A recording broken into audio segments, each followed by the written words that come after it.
Hey guys, it's Timmy, and this is Pro Wrestling Unlimited. As we are here on the, well, at least for me, it's the 12th of January 2020 to talk about Impact Hard to Kill. I know I'm doing this a little late. I wasn't able to watch the show on time.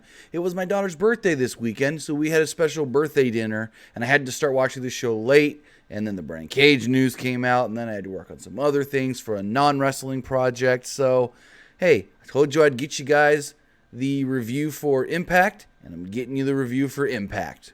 So, I know there's probably not going to be many of you in the live chat. Just looking here to see. There are a few of you, so that's good to see that there are some of you in the live chat. We've got GT Smith, Jason Hong, George John Cox, John Elliott, and Kai Orton 106. So thank you guys from wherever you are. Let's see, George John Cox says it's 7 a.m. in the UK. Kai Orton says it's 3 p.m. down under. He says 13th of January for me. And before we get going, I do have a little bit of housekeeping for you guys. I do want to remind you that PWUnlimited Rank It Season 1 is available right now for all Patreon and YouTube member subscribers to binge. Now, as far as the episodes, if you're not a YouTube or Patreon subscriber, Episode 1 and Episode 2, WrestleMania 2000 ladder match, SummerSlam 2000 TLC match, have both dropped on the YouTube, on our YouTube channel. So if you guys want to check those out, you can check those out. And the one thing you got to know, though, is when you go watch Rank It, if you are looking for our watch-along, the watch-along is only in the Patreon and YouTube member versions. If you're watching just the regular version on YouTube, you're just going to get the actual review of the match. So again, go over there, check that out, support our new series, PWUnlimited Rank It, because the more people that watch, that lets us know that you guys want more, and we can bring more seasons to you guys, as we have a couple ideas put down in the pipeline that we just got to get going with. So with that, let's talk about Impact Wrestling Hard to Kill. I thought this was a really fun show. There was one thing that I'm going to talk about that was a little kind of not suitable for children. I think you might know what I'm talking about. A little awkward with my kids in the room, but hey, it's all good. So the show took place from Dallas, Texas, inside the Bomb Factory. And, oh, never mind. And the show kicked off with Ken Shamrock versus Madman Fulton. And I thought for what this was supposed to be, it was all right. Maybe a little better than all right. No, I'll go with all right. Shamrock can still go to an extent, but you can tell that he gets tired rather quickly. So Shamrock early on tries an armbar, but Fulton lifted him up. Shamrock goes for the ropes, and Shamrock keeps him on the ground, but Fulton got the ropes. Fulton misses a boot and ends up hung on the top rope. Fulton grabs Shamrock's arm and extends it over the ropes on the apron. As Fulton escaped to the floor, Shamrock launches himself with a giant tope over the top rope to the floor. This was way more crisp than it had any right to be, or anything to be. Like, whew. Shamrock can still fly over that top rope, and the weird thing is, he shouldn't be able to. Just saying. Fulton caught him, but Shamrock counters it into a gut wrench on Fulton. Jake and Dave Chris were down there seconding Fulton. They started getting involved here. Dave hops on the apron, but ends up getting knocked down by Shamrock. The referee eventually ejects them. Fulton chokes Shamrock for a long time until Shamrock comes to life, kind of like a Hulk-up spot. He hits in a Kimura. Announcer sold it like Fulton's shoulder may have popped out of socket. The referee went and checked on him and was like, hey, are you still good to go? Can you go? And Fulton's like, yeah, I'm good to go. Let's keep this match going. Fulton refused to stop and counters Shamrock's offense with a powerbomb. Shamrock was able to Sorry about that. Shamrock was able to grab the injured shoulder and lock in a Kimura once again, this time Fulton verbally submitting. I thought for what it was all right. Most expected the worst, probably. I mean, it's Ken Shamrock versus Madman Fulton. When you just think of that before seeing anything, you're honestly going to think, oh, yeah, well, maybe skip that one. Nah, it was perfectly fine to watch. It was a perfect opener. I don't want to say perfect, because a perfect opener hypes the crowd. But I'm just saying, for this match, putting it in the opening spot was the perfect spot on this card. So they showed a video of both Tessa Blanchard and Sami Callihan entering the arena earlier in the day. Not much reaction from the crowd when both videos are shown. They then announced that Rich Swann was injured over the weekend, saying that he was injured and Willie Mack will probably do their tag title match as a handicap match. So then we got Ace Austin. He took on Trey Miguel to retain the X Division Championship. Ace Austin is great. He is somebody that I think is going to be a standout in 2020. I'm not sure exactly how long he's locked into Impact. I have heard 3 years, but it wasn't 100% confirmed. But I loved this match. I thought this was a really, really fun X Division match. I mean, it's exactly what you think when you think of the X Division, this match. So early on in the match, Miguel spears Austin and chases him around the ring. Then he does it again once they re-enter the ring. Miguel catches Austin's foot on the apron, but Austin cuts him off until Miguel comes back with a 619 and a moonsault off the second turnbuckle. Austin sends Miguel to the floor and wipes him out with a space-flying tiger drop. When Miguel hops on the top of the steps, Austin shoves him, sending Miguel flying to the barricade where Miguel's mom was. Austin sends him back into the ring and continues working him over. Miguel counters after a couple of Uranages, but is cut off as Austin starts working on Miguel's leg. Austin hit the bangerang, but Miguel kicked out at 2. Austin used a sharpened card. My bad. I don't know why I wrote sharpshooter. My damn dyslexia. He used a sharpened card and cut open Miguel's palm, which is weird because the ref's watching this the whole time. The ref's even looking at Ace Austin as he's shoving it back up in his elbow pad. You see him with a weapon. Do something, ref. Anyways, it was all right. Miguel came back to life and hit a moonsault to the back of Austin's neck. It's like he does the spot with the card, but there's no real follow-up to it. Miguel hits a reverse suplex and applies a bully choke, but Austin escapes. Miguel follows up with the springboard, downward spiral, and it only gets 2. Austin comes back with the spinning springboard. Miguel counters Austin and on the... Let me reread that. Miguel counters Austin on the turnbuckle with a cheeky Nando's kick, but Austin hits the ropes, crotching Miguel on the apron. He follows this with the fold running blockbuster for the victory. Ace Austin does retain. Now after the match, Austin taunts Miguel's mom on the outside, wanting a kiss. Miguel attacks him, leading to a brawl. Gabby Lauren was backstage with ODB. ODB thanked the wrestling fans, saying a new food truck was coming. Says she'll be a 5-time Knockouts champ by then.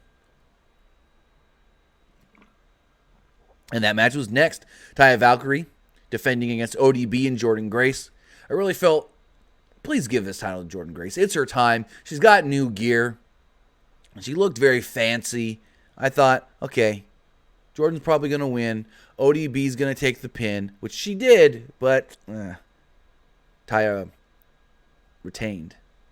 Not like I'm mad that Tiya retained, because Taya's been an amazing Knockouts champion. She's held the title for a year. I think she's the only person to hold a title in Impact, going back to the TNA days, to hold the title for a complete year at least and successfully defend it every single time she's had to. So that's awesome. That's very awesome. Ajax says ODB shouldn't have been in that women's match. Why not? I didn't feel like she got in the way or anything. I didn't feel like she was just an extra. She flowed and fit in perfect. So ODB and Grace brawled on the apron early, but Tiya came and drop kicked them both to the floor. Both Tiya and Grace went at it until Grace sent her to the outside and took her out with a tope. ODB grabbed Grace and laid her out with a follow-away slam on the stage. Tiya came back in and started working over ODB. Grace came back and started Tiya, but Tiya cut her off and bit her arm in the corner. Tiya came back, and at one point, ODB laid out both Grace and Tiya with a bulldog off the second rope. Grace power slammed Tiya twice, then caught her with a spine buster. Both Tiya and Grace continued to exchange offense until ODB broke it up. Grace took ODB to the corner and launched off the top rope with a senton. Excuse me. Tiya went for the Road to Valhalla, but Grace escaped to the apron. ODB hit a bad-looking TKO. Grace hit a Grace driver on ODB, but Johnny Bravo, Tiya's manager, distracted the referee as Grace went for the pin. Jordan Grace then gets distracted herself by Johnny Bravo. Tiya runs in, goes for the pin. 1, 2, 3. Tiya steals the victory. I didn't like the finish. I thought the match itself was really good. Wasn't a big fan of the finish, but here's the one positive of this finish. With Tiya picking up the victory and pinning ODB, and Jordan Grace being distracted by Bravo, Jordan Grace can somehow come back and say, hey, I didn't technically lose. Your boy distracted me. Give me one more shot. Mano-y-mano, or should I say woman-y-woman. And we'll go from there. So I think Jordan Grace gets her one-on-one shot and then finally wins the title from there. Jordan Grace did make a joke on Twitter. She said, I spent way too much money on this new gear to not win. I thought that was pretty funny. Ajax said that Johnny Bravo dude is annoying. That's the point. He's supposed to be extra annoying. So backstage, Lauren wanted to interview RVD. She's like, my guest, Rob Van Dam. But he never walks in frame. So she walks out of frame. Well, has the camera move over. And what was I going to say? They go over, they pan over, and boom, RVD's just making out with his girlfriend, Katie Ford. Or Forbes, I mean, not Ford. Forbes then says, we don't need you. Be gone. And so she interviews RVD instead. RVD said that he will put his energy where it matters. He'll take care of Brian Cage first. However, well, he's got a lot of things to do afterwards. He's got women that want him. He's got fans that want to meet him. And then Daga interrupts. And he kind of runs down Daga before going out for his match. I like the premise of this match. RVD said in the video package, Brian Cage just wants to be me. He had a funny line where he goes, Brian Cage just uses all my moves. Well, except for in that match where he got beat by a girl with his own moves. I thought that was pretty funny. Hey, we've got Nick in the live chat. Nick, what's going on? Nick says, my guy, it's 11 p.m. Why the fuck are you wearing a button-up? Well, I'm wearing a button-up because I took my daughter to dinner tonight for her birthday, and, well, I haven't changed. Why change if I'm not going to bed yet? Came home, got straight to work, watched the Impact pay-per-view, did a Brian Cage video, and there we go. So we got Nick's favorite wrestler in Impact, Rob Van Dam.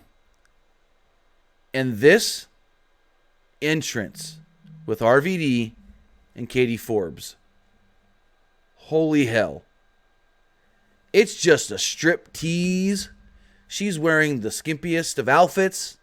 Her ass is all hanging out. She's twerking everywhere. And I've got my 7-year-old daughter and my 8-year-old son in the room while this is on. And I'm just like, oh, fuck. But I'm like, I'm not going to change it. This can't last too long. This entrance went like twice as long as any other entrance on the show. And at one point, RVD sits down on the middle rope. Katie Forbes goes to get in the ring, and she, right on his dick, just shaking that booty. I'm just like, do I change the channel? It can't be too much longer. It can't be too much. Okay, there we go. That entrance, though, holy crap. Don't let your kids watch a Rob Van Dam entrance, because Katie Forbes is going to come out with him, and holy crap. That was, like I said earlier, not suitable for children. And speaking of Rob Van Dam, he was supposed to take on Brian Cage, but I guess it never happened. Already he got heat early, when a woman described as RVD's girlfriend's girlfriend was sitting in the audience and grabbed at Cage. It allowed RVD to attack. Cage cut him off with a super kick, but RVD came back with a steel chair. Forbes held the chair as RVD hit the Van Terminator, busting open Brian Cage, and then Cage kind of disappeared. He just, I guess they called the match off. RVD said, "Ring the fucking bell." One of many F-bombs on tonight's show. RVD went for the cover, but the ref wouldn't count. Told RVD that Cage was hurt. So I guess they called off the match.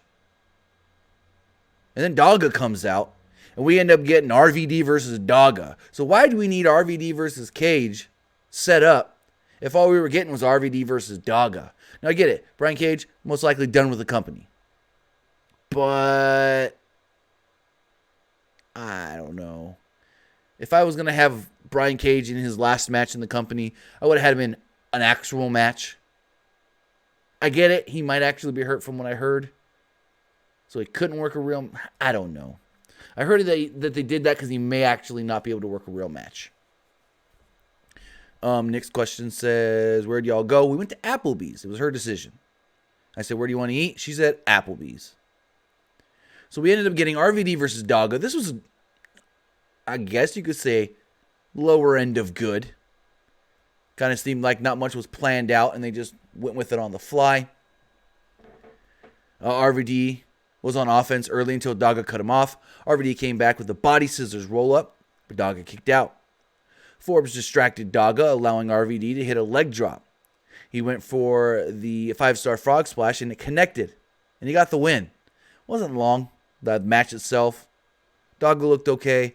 RVD still doing the same stuff that he's been doing forever, and not any worse. Like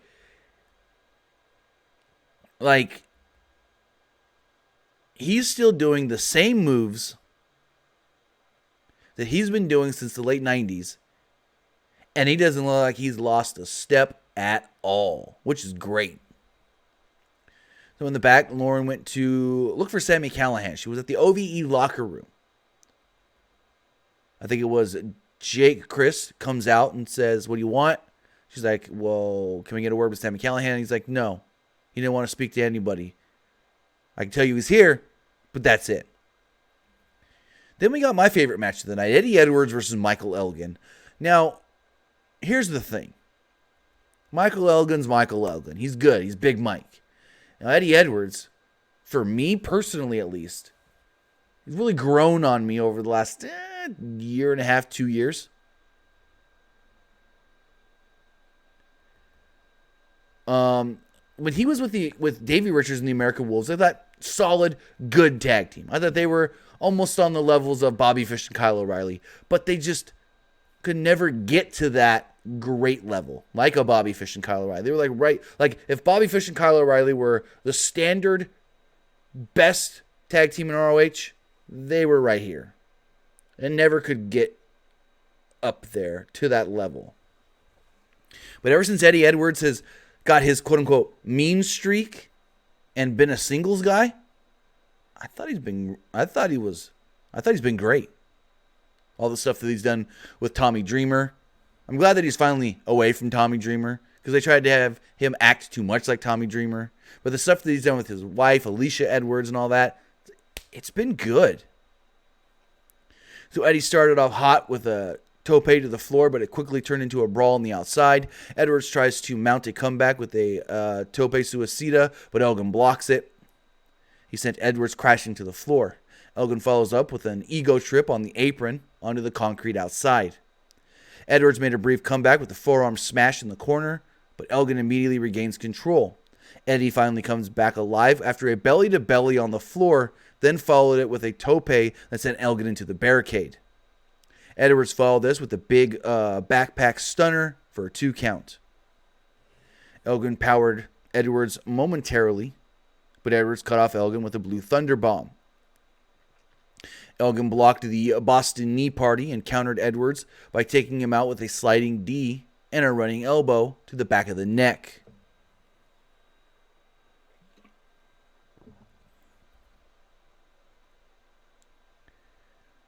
Edwards started fighting back here with forearms to the face. Elgin blocked some of them, and then both ended up with a double clothesline spot. Neither fell down, though.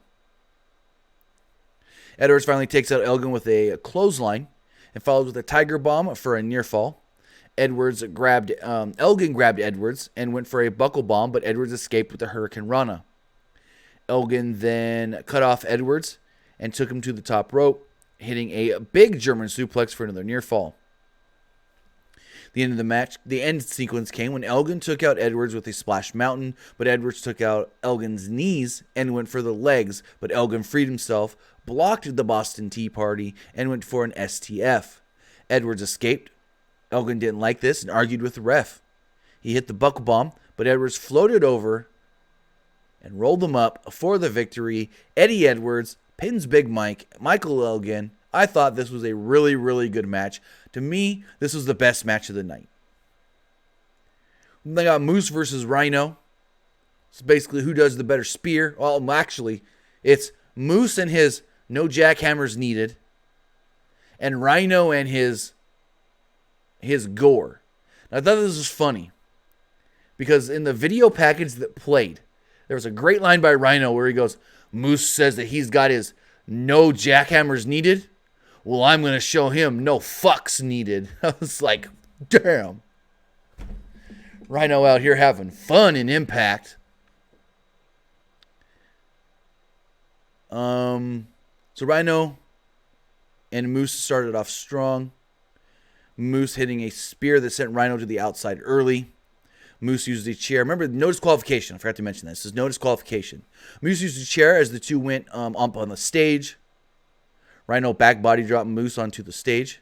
Moose cut off Rhino and set up a table on the apron and the barricade. He bridged it.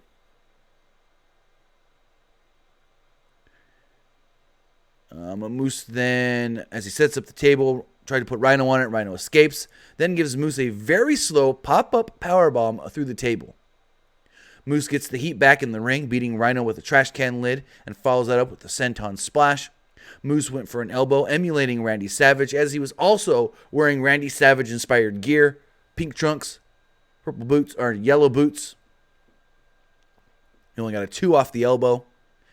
He then puts a chair on Rhino as he went for another elbow, but Rhino planted him with a chair shot. After setting up a number of chairs, Rhino superplexed Moose onto the chairs, but wasn't able to get 3. Rhino then set up a table and went for the gore, but Moose cuts him off and hit a drop kick in the corner. Then another one. Rhino cut off Moose and went for the gore, but Moose pulled the referee in front of him, sending them both through the table. Second referee comes down, but Moose kicked out a 2. Moose then low-blowed Rhino, then hit a spear for the victory. Fun match. Backstage, medical officials were telling Rich Swann, you can't go. You hurt. You injured I think it's his ankle. Excuse me. He injured his ankle, and well, you can't go. What does Willie Mack say? I'm going to go out there and have a handicap match. I'm going to do it for you. Rich Swann asked the doctor, he says, hey, can't I just go out there and be in his corner?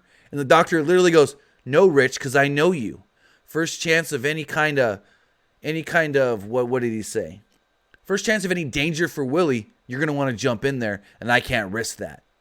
I loved that line of why. Even though, he he's not at the hospital.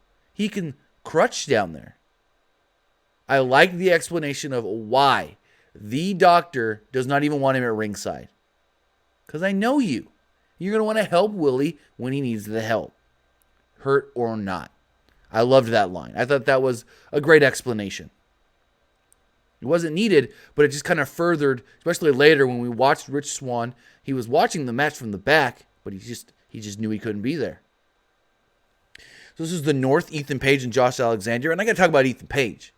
Ethan Page went to some random Dallas restaurant last night and ended up getting sick. He thought he had food poisoning, then found out he had salmonella, spent the night in the bathroom, and still came out and did this match.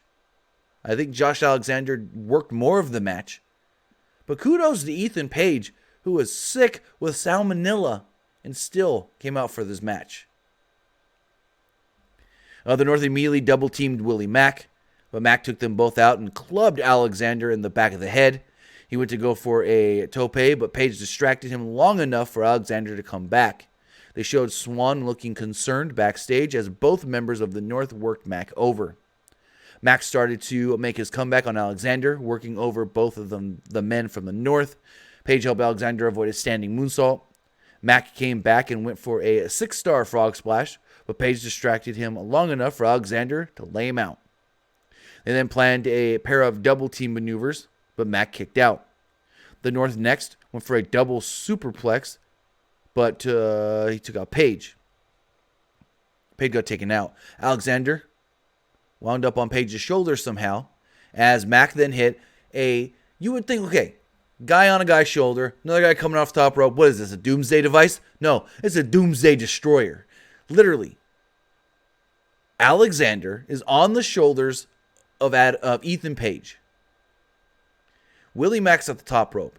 Willie Mack leaps off the top rope, grabs Josh Alexander, hits him with a Canadian Destroyer off of Page's shoulders. This got through, I think, first holy shit chant, and this is awesome chant of the night.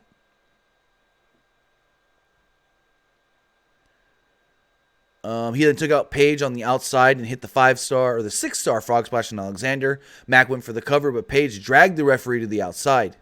Page then literally told the referee, yeah, I pulled you out. DQ me. And I loved, I think it was Don Callis on commentary who goes, Page is looking to get disqualified so he doesn't lose his belts. He doesn't even care how they keep the belts as long as they keep the belts. Mack then hit a center on Page, but Alexander came back as the North double-teamed him. Planted Mack with the reverse fireman's carry into a spinebuster for the victory. Good match here. Even though it was a handicap match, and Willie Mack had to work against two guys, I think for what it was, I think it was actually really, really good. We then got the word that the next Impact Wrestling pay-per-view will come this April. It'll be Rebellion, and it will take place at Terminal 5 in New York City. No specific actual date was given other than the month of April. So then we got our main event. Tessa Blanchard against Sami Callihan. So let's do a little backstory here on what happened yesterday. So yesterday morning, Tessa Blanchard sends out a tweet. I don't have the exact tweet, but it basically was women need to support other women. And she gets flooded with tweets on basically calling her a hypocrite and telling her to preach what she writes or do what she preaches or whatever it is, whatever the catchphrase is. We learned that she apparently has bullied many women, which I had heard that in the past, that she has not been kind in locker rooms. But apparently there was a story in Japan where she spat on a woman of color and called her a racial slur. A few women. So Allison Kay was the first to put that story out there. A few other women said, yeah, I've heard that, or yes, I was there, or yes, I've been told that story. And so yesterday when Impact did their media stuff, Tessa wasn't there for obvious reasons. And so a lot of people online were like, oh, Tessa's going to get booed. The crowd's not going to love her. This is going to blah, blah, blah, blah, blah. And a lot of people were like, okay, one thing to remedy all this is Tessa needs to apologize, which she didn't. She still hasn't. So I don't know if maybe the stories are not true or half true or something, but Tessa feels like she doesn't need to apologize for any of it, which, okay, we'll see how that goes. But Tessa comes out, and she's getting, out here for this match. She gets cheered by the crowd. I did hear some boos, but it was an overwhelming cheer. She gets in the ring, and she looks nervous. The most nervous I've ever seen Tessa Blanchard before a match. Sami Callihan comes out, and they just hate the ever-loving piss out of this guy. And so what I'm going to say is this is almost a tale of two matches. The first half of the match was not what intergender wrestling needs to be. And the second half of the match was what intergender wrestling needs to be. So Callihan immediately boots Blanchard and gave her a pile driver. She kicks out. That's basically his finisher. He usually goes for that at the end. Tessa then jumps to the top rope, hits a magnum, goes for the pin. Callihan kicks out. Their two big moves got kicked out of in the first 90 seconds. That was dumb. So Blanchard tried to follow this up and went for a suicide dive. Callihan grabbed her. Tried to, I guess, powerbomb her or something, and she hit him with a Hurricane Rana. Callihan then cut off Blanchard and sent her knees first into the guardrail. And this is when, like I said, the first half of the match was not what intergender wrestling needs to be. So he's working over the legs of Tessa. He's working over the knees, working over the shins. And Tessa's literally crying. Crying. Because Sami Callihan's beating the shit out of her. She tries to throw a punch. He just goes, "Is that all you got?" She throws a punch. He doesn't even react. So they get in the ring, and he's just destroying her. She's crying. And I'm like, this is not what intergender wrestling needs to be represented as. The bigger male beating on the littler woman. That even when she tries to have offense on him, he no-sells it, and it has no effect at all. Then there is a spot where Sammy's got her in like a modified Indian deathlock. And he's working that knee. And Tessa's crying, saying, "Please stop. Please stop." And my first thought was, yeah, please stop making Tessa look like the smaller, defenseless woman. We have seen Tessa Blanchard in intergender matches where she looked like it was any other match. This match, at least the first half of this match, really harped on the big guy versus the smaller woman. When I have seen matches like in Wrestle Circus, Tessa Blanchard versus Brian Cage, that was an amazing back and forth competitive contest. I saw Tessa Blanchard, I think it was at Bound for Glory. She was in a ladder match for the X Division Championship. She was very competitive there. She didn't look like the inferior person like she looked at the start of this match. They really made her feel inferior to Sami Callihan. So they're playing it up like Tessa's knees are wrecked. She can't even stand. And Sami Callihan just says, "Hit me again." And she goes to, and he no-sells it. He's like, "Is that all the fuck you've got?" He flips her off, cussing at her and all this stuff, and he's no-selling everything. Tessa finally starts to get the head of steam. He kicks her knee. She falls down to the mat, crying, weeping again. And it's just like, what is this? But then finally, Tessa fires back. Tessa goes for a magnum on the apron. And this is when she finally starts getting some offense. But I didn't like how quickly she was back to her feet after selling it like she couldn't even walk moments before. So Blanchard makes it into the ring. Callahan's in the ring. And they brawl. Like I said, she hits him with a magnum on the apron, and he tumbles to the floor. They eventually went back in the ring. Blanchard kept daring Callihan, "Hit me." Callihan eventually attacked her knee. Blanchard immediately just throws him up on her shoulders, stands up. She sells the knee a little. She's wobbly, and hits him with a Samoan drop. It's now Blanchard on offense. She hits another Magnum. She went to the top, but Callahan cut her off.